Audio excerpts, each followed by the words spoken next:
Hey friends, it's Sean from Mind Possible.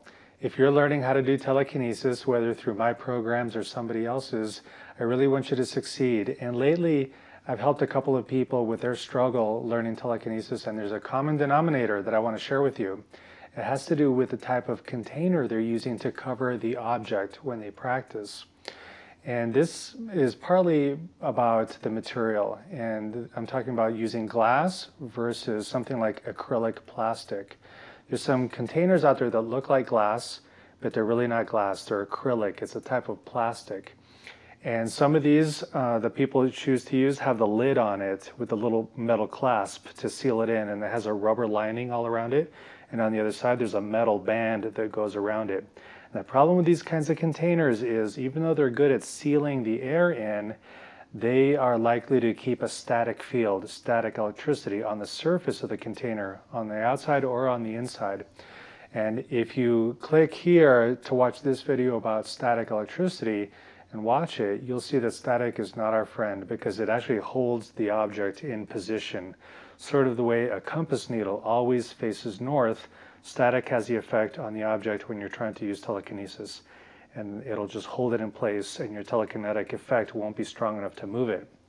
So when you're choosing your container, please, please, please try and find something that's true glass instead of acrylic or some other type of plastic. And in terms of the glass container, you want it to be as thin as possible. And here you see a photo of the kind of container I use. My fingers are on the edge there, and it's very thin. That's about 1/8 of an inch or 1/3 of a centimeter. And then here's a photo of one that's thick, and this thickness is really difficult, if not impossible. And so when you're shopping for a container to use, try and find something really, really thin. This thinness is about the same as a wine glass, and you can tell that the edge is soft and rounded for some of these, whereas the ones that are way too thick, it's a flat edge, and if you look at it, it's usually reflecting white light off the flat edge. So here's the containers I use at home.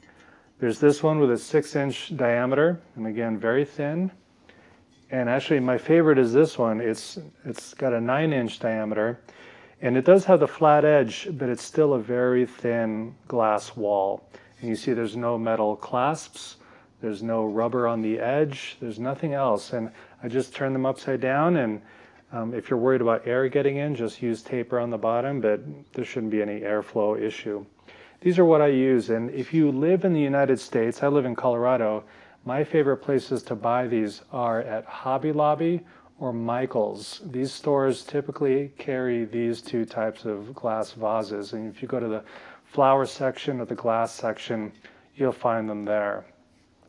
So hopefully this will help you with your training, because if you get some material that doesn't work because of static or because it's too thick, it's really just going to be very, very difficult for you, and I don't want it to be that way. I want you to progress as quickly as possible and have a really fun time learning telekinesis.